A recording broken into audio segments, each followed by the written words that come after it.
नमस्कार। आगे बढ़ते हैं। दशाफल 79। कभी मन में ये नहीं रखना है कि पाठ संख्या कितना हो रहा है, हमेशा मन में क्या रखना है कि हम कितना सीख पा रहे हैं, तो फिर सरल हो जाएगा। अगर ये सोचेंगे 600 पाठ हो गया, 700 पाठ हो गया, कैसे सीखेंगे, तो ये फिर आपको बीच रास्ते में रोक सकता है। 10-15 मिनट का पाठ होता है, 1-2 पाठ डेली सुन लिया कीजिए, आपके लिए काफ़ी है। अन्य जगहों पर जाकर के जितने दिनों में 2-3 सीखेंगे, उससे पहले यहाँ सिर्फ पाठ से सीख लेंगे। चलिए आगे बढ़ते हैं। अब दशाफल में महादशा और अंतरदशा, और विशेष रूप से हम यहाँ अंतरदशा की व्याख्या करते हैं। आज शुक्र की महादशा है, इसके विषय में पूरे शुक्र के अंतर में शुक्र की भी चर्चा करते आए हैं। अब केतु की बात कर लेते हैं। सभी लोग बहुत डरते हैं कि ये राहु है, ये केतु है, और ये जरूरी नहीं है डरना। अब ये आखिरी अंतरदशा को दशा छिद्र कहते हैं, ये सभी लोग जानते हैं। ज्योतिष में यह भी कहा जाता है कि जो दशा छिद्र है वो बहुत अच्छा नहीं जाता। पहले तो मेरे मन में ये बात घर किया हुआ है, ये मेरे मन से नहीं निकलता। दूसरा क्या है कि ये केतु है, ये भी अशुभ ग्रह है, तो इसकी अंतरदशा है, ये भी अच्छे परिणाम नहीं देंगे। और अधिकांश लोग कहते हैं कि रुक जाइए, थोड़े दिन प्रतीक्षा कर लीजिए। लेकिन हम प्रतीक्षा करने के लिए क्यों कहें कि ये दशा छिद्र है इसलिए, या केतु की दशा है इसलिए? अब हम सभी जानते हैं कि 12 भावों में केतु कहीं भी स्थित हो सकता है और किसी भी राशि में स्थित हो सकता है। हमने जो राहु केतु के विषय में पाठ दिया, उसमें कहा केंद्र और त्रिकोण में राहु और केतु अच्छे फल करते हैं, और यदि त्रिकोण में केंद्र के स्वामी के साथ हों तो भी राजयोग वाला फल करते हैं, और केंद्र में त्रिकोण के स्वामी के साथ हों तो भी राजयोग वाला फल करते हैं। और ये भी जानते हैं कि इस स्थान में यदि कोई भी ग्रह है तो ये 11th हाउस है, यहाँ सभी ग्रहों की वृद्धि हो जाती, उसके कारकत्वों की वृद्धि हो जाती, और ये स्थान है जो लाभ देने वाला है, और ये अशुभ स्थान है, यहाँ अशुभ ग्रह और अच्छे परिणाम देते हैं। तो केतु यदि एकादश में है तो कहाँ परेशानी? केतु यदि लग्न में है, चतुर्थ में है, सप्तम में है, दशम में है तो कहाँ परेशानी? केतु 5वें 9वें में है तो कहाँ परेशानी? हमेशा परेशानी अगर है तो छठे और क्षमा चाहेंगे 8वें और 12वें हाउस में है। अब जो ये 3 भाव बच गए, इन 3 भावों में तो ये तीसरा और ये छठा भाव है, तो तीसरे और छठे के लिए अशुभ ग्रह को फिर खराब नहीं कहा गया। तब अब क्या बचता है हमारे दिमाग में कि ये स्थान तो पहले से ही कह दिया गया कि इसमें कोई भी ग्रह जाएगा तो उसके परिणाम को हम अच्छा नहीं कहेंगे, और खास करके राहु केतु के लिए तो विशेष। तब इसमें और इसमें बैठा तो हम इसको भी फिर भी ठीक मान लेते हैं, ये तीसरा स्थान है। लेकिन छठे का फल थोड़ा बुरा कहा जाता है, और यहां बैठ करके केतु अपने गुण स्वरूप के अनुसार रोग दे सकता है। तो इसीलिए इस स्थान को भी केतु के लिए थोड़ा हम कमजोर मानते हैं, और हमने अपने अभ्यास में इसको पाया भी है कि यदि छठे में केतु है तो शारीरिक पीड़ा किसी न किसी रूप से इसकी अंतरदशा में संभव है। अब हमको अन्य स्थानों में परेशानी नहीं है, लेकिन यदि यही केतु शनि से, मंगल से और सूर्य से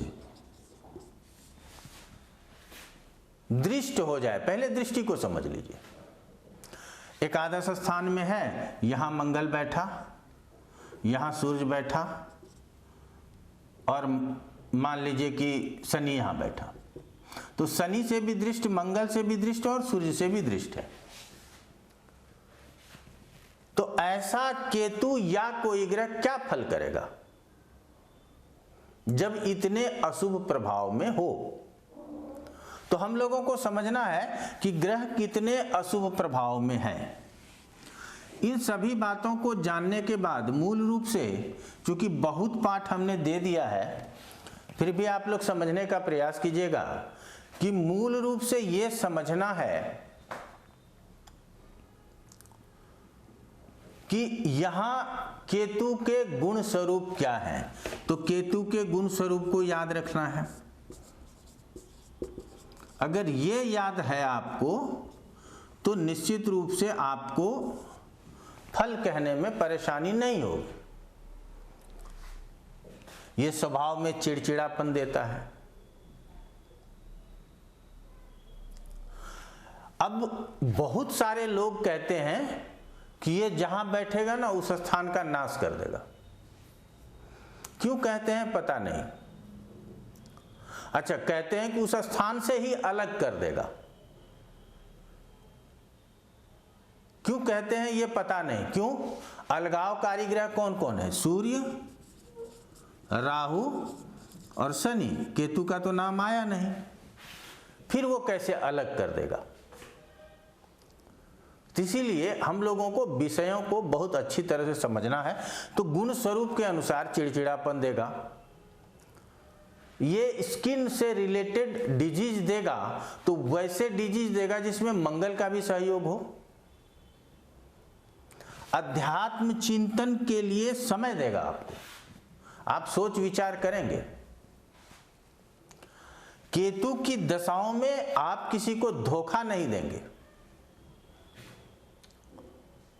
और केतु की अंतर्दशा हो और उम्र संतान उत्पन्न करने का हो, तब क्या याद रखेंगे? सततम केतु कुलस्योन्नतिम। और अगर हमको इतना बात याद है तो अब याद आ जाएगा कि ये कौन से राशि का है, यही समझना है। अब पहले इसको हम लोग नॉर्मली समझ लें, फिर राशि के अनुसार समझिए। अब केतु किसी भी राशि का बैठेगा, मान लीजिए कि यहां मंगल की राशि का बैठा, अब केतु खराब कैसे होगा और अच्छा कैसे होगा ये समझना है।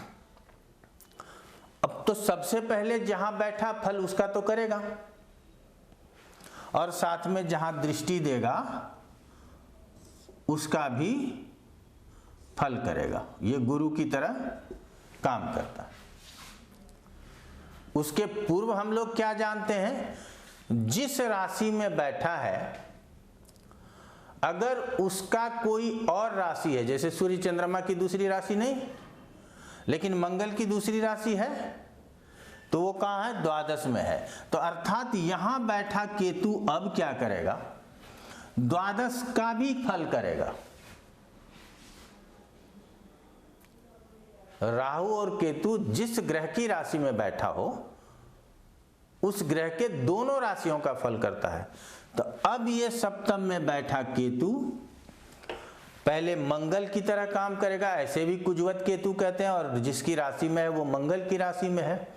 अब मंगल के दोनों राशियों का काम करेगा, तो ये व्यय स्थान में मंगल की राशि है, तो व्यय भी आपका बढ़ा सकता है, और दृष्टि में लाभ। और जब अब लग्न के ऊपर दृष्टि है तो स्वास्थ्य में परेशानी दे सकता है, क्योंकि व्यय स्थान तो पहले से एक्टिव है।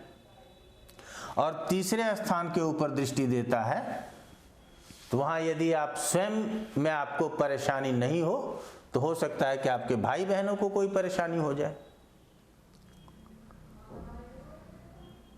अब इस तरह से यदि हम समझेंगे तो मेरे लिए समझना आसान हो जाएगा, और यदि इस तरह से नहीं समझेंगे तो समझना कठिन होगा।